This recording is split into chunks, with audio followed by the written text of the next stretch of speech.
Hello and welcome to the BreAdventure. I am your host, PK Sullivan. Today, we're making sourdough.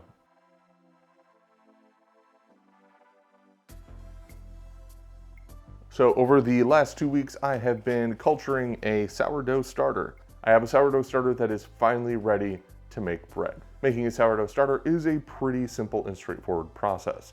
You mix equal parts flour and water, and over the course of multiple days, you discard a portion of that, add more flour, add more water, and continue doing that until you have a nice bubbly starter that is ready to make bread.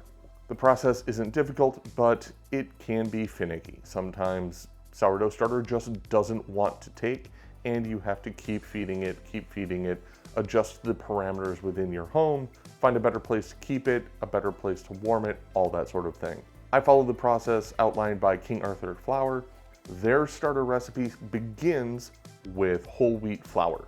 The reason for that, I think, is because whole wheat flour means that the bran on the outside of the wheat berries hasn't been milled off before they mill the grain into flour. That means you still have everything that was on the outside of the wheat when you use the flour. That's going to include the bacteria and yeast that we're looking for. Mix that up, equal parts by weight, flour and water. Whole wheat flour is only used for the initial feeding. After that, you switch to regular, unbleached, all-purpose flour. Once you have that initial inoculation from the whole wheat flour, you don't need to keep using it. It is more expensive, so switch to the less expensive all-purpose flour as you feed your starter going forward. To feed your starter, what you do is discard everything but 113 grams. Then you add 113 grams of water and 113 grams of flour. You mix that up, loosely cover it again, and come back to feed it the next day. Once your starter is active and bubbly, after 24 hours, switch to feeding it every 12 hours, so in the morning and at night. Space it out 12 hours apart. For me, that's 9 in the morning and 9 at night. I'm going to pour out 226 grams, which is what I would normally discard, and use that to make my first loaves of sourdough. I'm also going to feed the remainder, which should be 113 grams, and just keep my starter going. Let's get to it.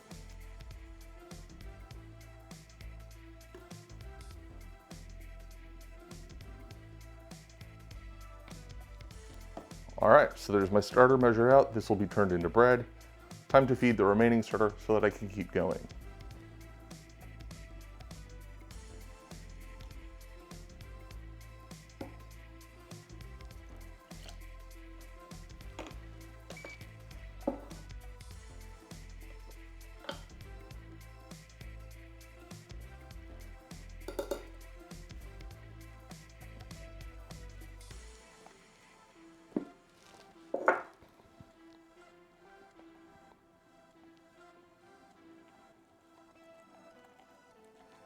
Starter's been fed. Time to cover it back up. Now it's time to start making the bread dough. This recipe calls for 340 grams of water,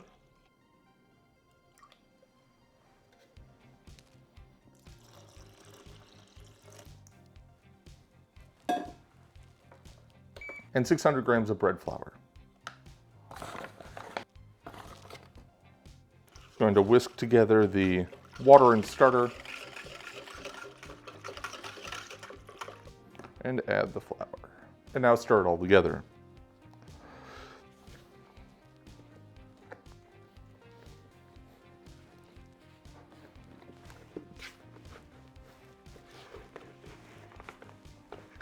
I'm just going to lightly cover this and let it sit for about 30 minutes. It is a step called Autolyse. It gives a chance for the flour to fully hydrate and start developing gluten, breaking down a little bit, which will make it easier to knead. I'll come back in 30 minutes and we'll see how it goes. All right, I've let my dough do its Autolyse. Time to add the salt and knead it together. Recipe calls for 15 grams of salt.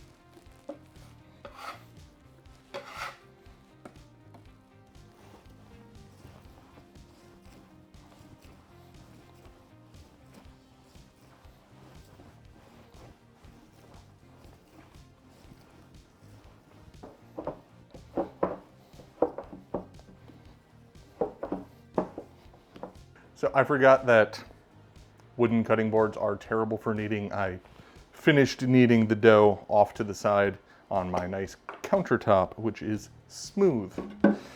So, with it all kneaded up, take a lightly greased bowl and add your dough. This is gonna brew for about 90 minutes. This step is called bulk fermentation. It's where the bread is going to get the majority of its size and lift. We will be dividing it into 2 separate loaves before we bake it, and those will also get proofed in a final proofing. Our dough has risen for about 90 minutes. It has roughly doubled in size, more expanded, really. It didn't. Anyway, pull it out and divide it in half to form our initial loaves. All right. Now we let these sit and rest for about 15 minutes. This is going to let the gluten relax in their new shapes so that when we do the final shaping here, it won't bounce back, pull back quite as much. All right, they've rested for about 15 minutes, just sort of relaxed those gluten strands. Now we're gonna do some final shaping.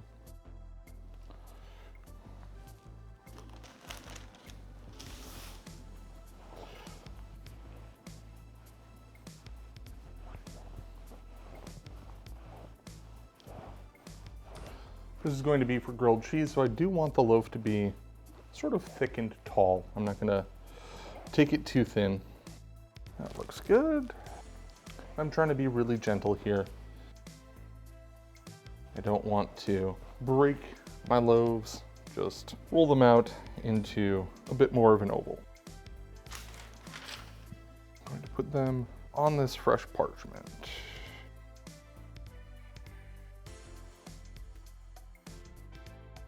At this point, they are going to rest for about another hour. I'm going to preheat my oven at this point to 425 because I'm using a baking stone. It's just about time to get these in the oven, so here we go. Recipe says to dust the loaves with flour. I'm not a big fan of real floury tops, but I'll play along. I'm not sure what the purpose is for flouring the tops of loaves other than an aesthetic effect. I feel that the floured tops is not as appealing taste-wise. It can get very burnt, and I'm also not a big fan of the texture, but we'll see. I'm trying to brush off as much excess as I can. All right, let's give them good slashes.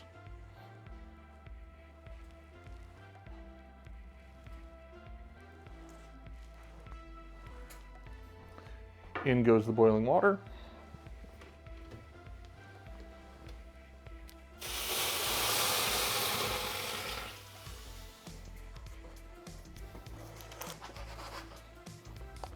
And now the loaves.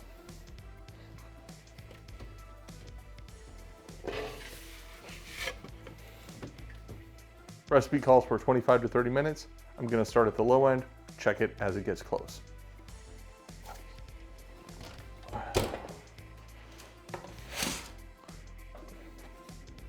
Oh, these look great. I am super excited. I'm really happy with how these turned out. These look phenomenal. I didn't get the ear that people love so much about fancy sourdough, but that's fine because these are going to be turned into grilled cheese. And I sort of want a more contiguous shape there. And now I have a sourdough starter, so I can keep making delicious sourdough bread.